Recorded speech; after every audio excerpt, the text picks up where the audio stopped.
Amis, j'espère que vous allez bien. Donc, en ce jeudi 9 mars 2023.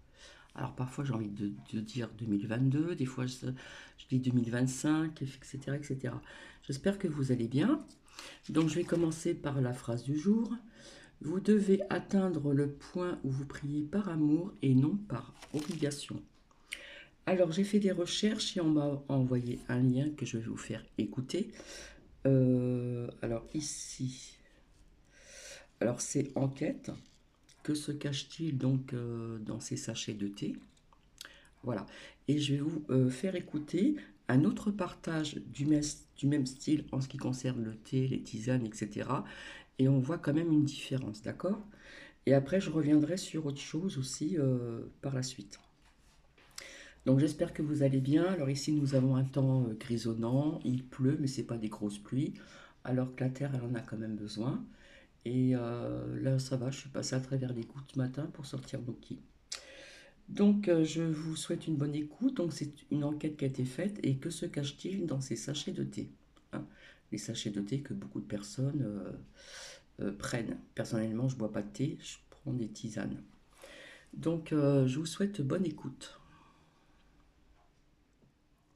Insectes, du plastique et des poils de rongeurs identifiés dans des sachets de thé et de tisane.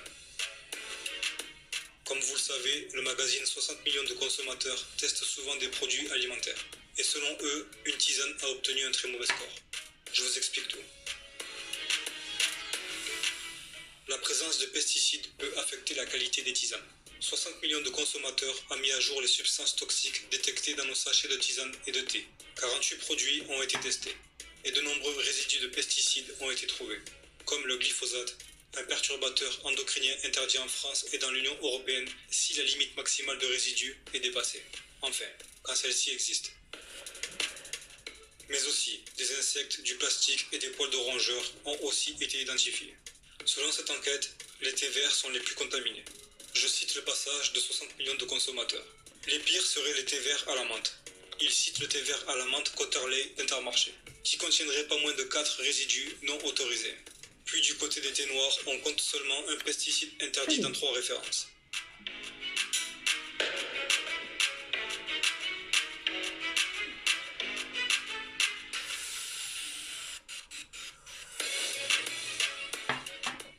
Du côté des tisanes, les résultats seraient meilleurs.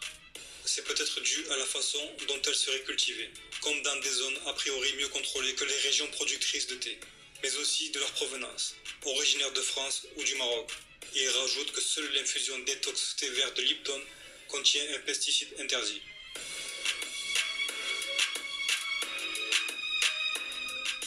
En gros, le rapport montre que les thés noirs et verts en sachet des marques grand public sont les plus touchés. Les infusions de type verveine et les infusions détox, cependant, sont moins inquiétantes. Et pour finir, il nous parle aussi d'insectes, de fragments de plastique et de poils de rongeurs retrouvés dans les sachets. De quoi couper l'appétit. La quasi-totalité des impuretés sont d'origine biologique, végétale et animale, avec une majorité d'insectes entiers ou en fragments, surtout dans les références bio. À savoir que la majorité des tisanes du panel sont bio, et donc sont peu ou pas traitées contre les insectes et tout autre ravageur. La présence de fragments pierreux et de plastique est plus ennuyeuse, surtout dans les infusions à base de verveine. Ces fragments proviendraient probablement des sacs de transport. Voilà, c'était un résumé rapide sur ce qu'on peut retrouver dans les sachets de thé ou de tisane en supermarché. N'hésite pas à partager l'info. Donc voilà, j'étais au courant pour les pesticides, machin, etc. Mais en ce qui concerne le plastique et les poils de rongeur, je n'étais pas au courant. Donc je vais mettre sur pause et donc je remercie la personne qui m'a envoyé ceci. Et puis je vais vous faire partager autre chose dans le même style où on ne parle pas de poils de rongeur, etc. Vous voyez, vous écoutez une personne, ça vous dit ça, vous écoutez une autre personne, ça vous dit autre chose. Ça, quelque part, il y a une ressemblance, mais sur ce que j'ai écouté tout à l'heure, hein, j'ai recherché, j'ai fait des recherches, ça ne parle pas de poils de rongeur, ça parle que de pesticides. Donc je mets sur pause et je reviens. Donc ici, ça nous dit pourquoi tu devrais arrêter le thé en sachet. Bonne écoute. Passe une super journée et aujourd'hui on se retrouve dans cette toute nouvelle vidéo dans laquelle on va parler du thé et plus particulièrement de ce genre de thé, ce genre de sachet, et je vais te montrer pourquoi tu devrais arrêter d'en boire si aujourd'hui tu bois ce genre de truc. Faut savoir que le thé c'est quand même la deuxième boisson la plus bu au monde. Pas après le coca, après l'eau, hein. Le coca ça vient quand même après. Le thé aujourd'hui c'est une boisson qui est répandue à travers le monde entier, et malheureusement sa commercialisation se fait la plupart du temps sous cette forme, la forme de ce genre de sachet comme tout le monde connaît. Peut-être que toi tu en bois, moi pendant longtemps j'en ai bu, aujourd'hui j'ai arrêté, et je vais t'expliquer pourquoi. Le souci aujourd'hui c'est que t'as pas mal de personnes qui croient bien manger, qui croient manger des choses qui sont bonnes pour leur santé, alors qu'en fait non, parce qu'ils font pas attention à la qualité des aliments. Regarde par exemple une pizza. Une pizza ça peut être très très bon pour la santé, à partir du moment où elle est faite avec des bons ingrédients, à partir du moment où elle est faite avec savoir-faire, elle est faite de manière artisanale, si elle est faite par exemple avec des tomates bio, ce genre de choses, là ça va être bon pour ta santé.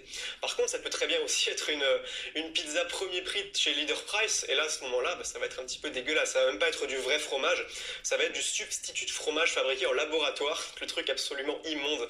Je souhaiterais à personne de manger ce genre de truc. Mais voilà, c'est pour te montrer que finalement, quel que soit l'aliment, mais il y a aussi la qualité qui rentre en jeu, c'est super important. Et pour le thé, c'est exactement la même chose. Un des premiers facteurs à prendre en compte, c'est la quantité de pesticides, la teneur en pesticides. À ton avis, est-ce que le thé, il y a beaucoup de pesticides à l'intérieur ? Bien sûr que oui, c'est blindé de pesticides. Moi, j'appelle même pas ça du thé. À ce niveau-là, j'appelle ça de la tisane de pesticides. C'est vraiment une horreur. Il faut savoir qu'il y a des tests qui ont été faits. Du coup, il y a des mesures qui ont été faites sur différents thés du commerce. Et il se trouve que la moitié, j'ai bien la moitié, donc 1 sur 2 des thés du commerce contiennent plus de pesticides que la limite légale autorisée. Donc c'est quand même assez alarmant, tu vois. C'est-à-dire qu'ils sont carrément dans l'illégalité au niveau des pesticides. Il faut savoir que le thé, voilà, c'est une plante. Ce qu'on consomme de cette plante, c'est la feuille. Et forcément, la feuille, c'est ce qui est le plus exposé aux pesticides. Et d'une certaine façon, ça explique ces taux de pesticides complètement monstrueux qu'on peut retrouver dans le thé. Après, il y a aussi la question de la qualité. Est-ce que le thé que tu bois, c'est du thé de bonne qualité ? Est-ce que c'est du thé plutôt de mauvaise qualité, du thé bas de gamme ? En fait, le truc, c'est que tu peux jamais vraiment savoir d'où provient ce genre de petit thé en sachet. Pourquoi ? Parce qu'en fait, les marques qui vont te vendre ça, leur intérêt, c'est que leur produit ait toujours le même goût. Forcément, parce que si d'une saison à l'autre, le produit n'a pas le même goût, voilà, ils vont perdre leurs consommateurs. Les consommateurs, ils aiment bien que ce soit toujours la même chose.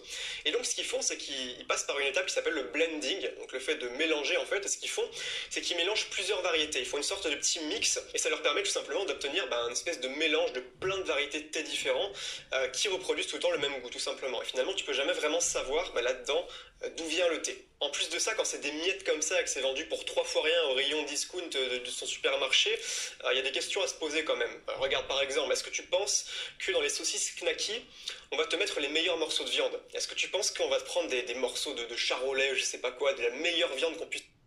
J'arrête 2 minutes. Donc rappelez-vous, je vous apporte des preuves aussi en ce qui concerne la nourriture et puis la boisson, l'eau. Le thé, c'est fait avec de l'eau. Donc ce qui est important, c'est ce qu'il y a dans le thé. Voilà. Puisse trouver, bien sûr que non. Ils vont prendre les trucs les plus dégueulasses qu'on peut trouver sur le marché, c'est-à-dire les trucs les plus bas de gamme, même parfois tu peux même pas savoir ce qu'il y a là-dedans. Hein. Je t'invite à aller voir la vidéo de fabrication des saucisses knacky si tu l'as pas encore vue, c'est vraiment un truc horrible. La qualité c'est un truc, mais il faut se poser des questions. Et forcément, quand tu as du thé bas de gamme comme ça, nécessairement, si tu veux, on va pas te prendre la meilleure qualité du thé, hein. On va prendre les miettes qui restent, tu sais, les vieux débris, les trucs comme ça, on va pas hésiter à te les foutre dans ce genre de petits sachets, simplement parce que voilà, si tu peux le rentabiliser, pourquoi pas. Alors là, j'en vois certains venir me dire oui mais moi les thés je les trouve bons, ça veut dire quand même qu'il y a une certaine qualité. Faut savoir que la plupart des thés de ce genre en fait ils rajoutent des arômes artificiels. Donc parfois tu en as qui contiennent des arômes naturels, à ce moment-là c'est quand même mieux. Simplement voilà, la plupart du temps ça va être des arômes artificiels qui vont venir couvrir le goût, ou qui vont venir ajouter un goût. Par exemple, si tu trouves un thé aux fruits rouges, si c'est un thé un peu du commerce, un peu industriel comme ça, la plupart du temps, ce ne sera pas des vrais fruits rouges dedans, ce sera juste des arômes artificiels qu'ils auront rajoutés après. Donc après évidemment voilà, je dis pas que c'est comme ça pour tous les thés, simplement pour les thés bas de gamme, pour les thés du commerce, c'est comme ça. Et la plupart du temps, ces arômes artificiels, ces arômes qui sont chimiques, tu peux pas non plus savoir ce qu'ils contiennent, tu peux pas savoir quels sont leurs effets sur ton corps, s'il y a peut-être des trucs cancérigènes là-dedans, tu peux pas savoir, c'est la surprise. Et alors là, j'en vois encore venir me dire, oui, mais moi je prends les thés de grandes marques. Alors moi je prends la grande marque, donc forcément, si ça vient des grandes marques, c'est digne de confiance. Comme tu es mignon, comme tu es mignon. Bon, évidemment, les grandes marques, ça n'échappe pas à cette règle, même voilà, les grandes marques, ils n'hésitent pas. Ce qui compte pour eux, c'est pas ta santé, ton bien-être, c'est s'en remplir les poches. Et ça a toujours été comme ça et ça restera comme ça, même si, effectivement, voilà, c'est peut-être moins pire de prendre un thé de grande marque que l'équivalent en bas de gamme, marque du magasin dans lequel tu vas faire tes courses. Mais retiens juste qu'un thé en sachet, ça restera toujours un thé en sachet de la tisane de pesticides, voilà.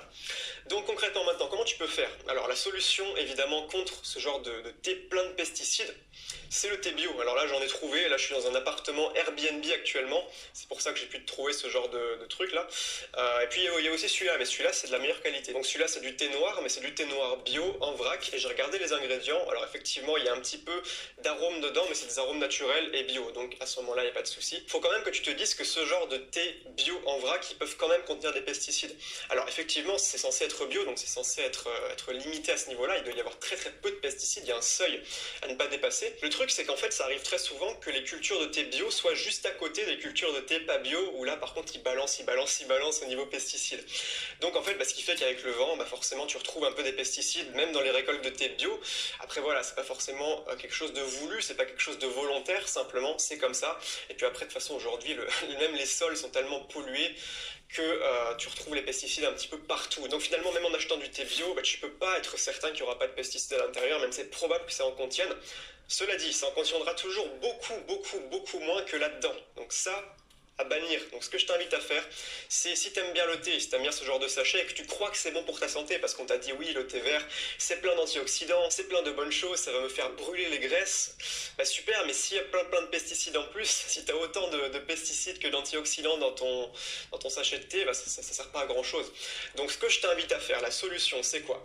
Déjà, tu achètes du thé bio en vrac. Donc pourquoi en vrac? Parce que ce sera toujours de la meilleure qualité quand c'est en vrac, c'est les feuilles qui sont directement roulées, contrairement au sachet où là c'est juste des petites miettes et tu sais même pas d'où ça vient. Donc bio, en vrac. Si tu veux profiter des effets bénéfiques pour la santé, prends du thé vert, parce que le thé vert c'est bien meilleur pour la santé que le thé noir. C'est aussi plus léger en caféine au passage, donc toujours avantageux. Et puis tu te trouves une boule à thé, donc tu sais ce genre de boule en métal, prends pas en plastique, parce qu'en plastique ça va libérer encore plein de particules toxiques, donc voilà, de toute façon aujourd'hui ça devient compliqué de vivre sans ces particules toxiques. Bref, tu prends une boule à thé en métal et tu fais ton thé comme ça, et je peux te dire un truc, c'est que contrairement à ce qu'on pourrait croire, c'est hyper simple, ça va pas te demander plus de temps que de prendre un sachet et de le faire infuser, parce que voilà, t'as juste à ouvrir la boule à thé, prendre une cuillère de thé, la mettre dedans, et c'est réglé. Jusqu'après, voilà, tu vas devoir mettre à la poubelle et puis rincer, mais ça prend, 30 secondes grand maximum. Donc je t'invite vraiment à passer au thé bio en vrac avec une boule à thé, plutôt que ce genre de sachet du commerce, même si ça peut être tentant. En plus de ça, bon, j'ai pas fait mes recherches, mais ce genre de papier là, moi personnellement, je ferais pas trop confiance, hein. Je suis sûr que là-dedans aussi, il y a plein de trucs chimiques et toxiques qui se libèrent quand tu le fais infuser. Donc après, voilà, moi je suis pas là pour te faire la morale, hein. Je précise, je suis pas là pour te faire la morale. Simplement, c'est à toi de voir, est-ce que tu veux boire du thé plein de pesticides, ou alors tu préfères plutôt boire quelque chose de plus respectueux de ton corps, et t'éviter peut-être dans 10, 20 ans, choper une sale maladie, simplement parce que t'as pas pris soin de ton alimentation à ce niveau-là, et t'as bouffé trop de produits chimiques. Donc j'insiste vraiment sur le fait que c'est ton choix, je suis pas là pour te faire la morale, c'est à toi de voir. Simplement, voilà, je t'informe que, peut-être que tu le savais pas, mais ça c'est vraiment pas terrible, et ça je te recommande vivement de bannir. D'ailleurs moi, ça ce thé-là, je te rassure, c'est pas celui en sachet, c'est plutôt celui-là. Après, même si moi je préfère le thé vert, mais là il n'y en avait pas, là je suis dans un appartement Airbnb, et du coup je taxe un petit peu tout ce que je trouve. Maintenant, si tu veux recevoir 3 vidéos exclusives, donc 3 vidéos exclusives. Donc voilà, vous avez deux sortes de partage de vidéos. Partage de vidéos que voilà, on m'a envoyé un lien en ce qui concerne le plastique, poils de rongeur, etc. Et puis là, j'ai fait mes recherches vite fait ce matin. Ça nous parle de beaucoup de... Comment dire, je trouve plus le mot. Tout ce qu'ils mettent, vous savez, qui est toxique, etc. etc. Et là, c'est un lien qu'on m'a envoyé hier soir. Donc, c'est E661, le glumate monosodique. Donc, si vous voulez l'écouter, je vous y invite. On y va. Monosodique, connu sous le code E621. C'est un additif alimentaire utilisé principalement comme exhausteur de goût dans l'alimentation.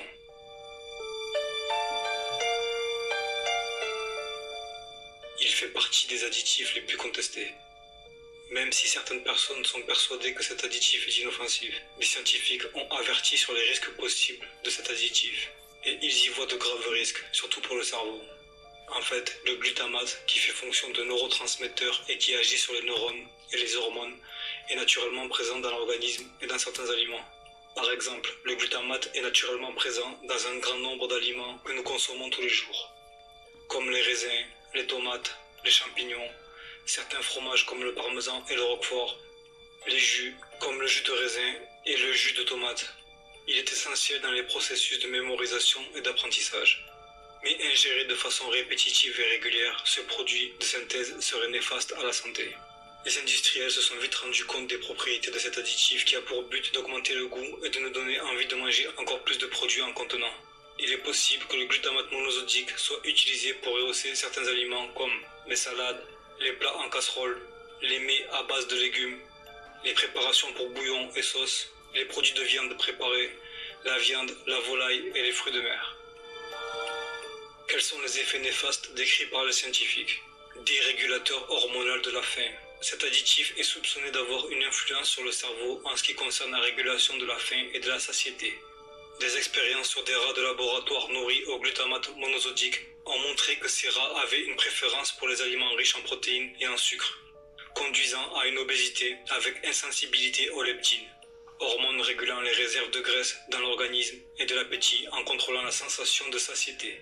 On peut aussi noter une tendance à faire tripler la dose d'insuline fabriquée par le pancréas, ce qui peut provoquer des diabètes de type 2. L'excès d'insuline provoque une chute de la glycémie. L'organisme voulant maintenir le taux de sucre dans le sang à environ 1 g par litre, il faut à nouveau alimenter notre sang en sucre et cela passe par la faim. Neurotoxicité. Le glutamate monosodique est soupçonné de jouer un rôle dans le développement de maladies neurodégénératives provoquant la destruction des cellules nerveuses, telles que la maladie d'Alzheimer, de Parkinson ou encore la sclérose en plaques. Cancérogénicité. D'après le neurochirurgien et nutritionniste américain Dr. Blaylock, le glutamate monosodique serait une excitotoxine pouvant accélérer la progression d'un cancer et des métastases cancéreuses. Autre trouble potentiellement possible.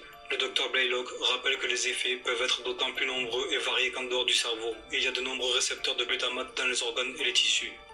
Ainsi, des troubles pourraient apparaître au niveau cardiaque, tachycardie, arythmie, digestif, diarrhée, constipation, ballonnement, gaz, musculaire, douleurs musculaires, neurologiques, hyperactivité chez les enfants, troubles de l'attention, dépression, respiratoire, asthme, urogénitaux, vessie non contrôlable, troubles de la prostate, infertilité.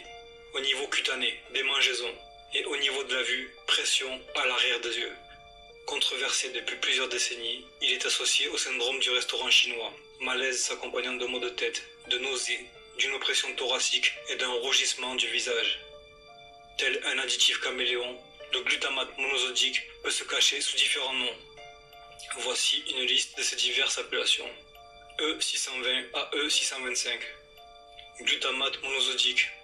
Gélatine, protéines ou huile végétale hydrolysée, caséinate de sodium ou de calcium, levure ajoutée, extrait de levure, protéines texturées, protéines de soja, isolate de protéines de soja, vestin, Ajinomoto, glutamate pur en vente dans les magasins chinois, à savoir l'acide glutamique et les glutamates en tant qu'additifs sont codés de E620 à 625.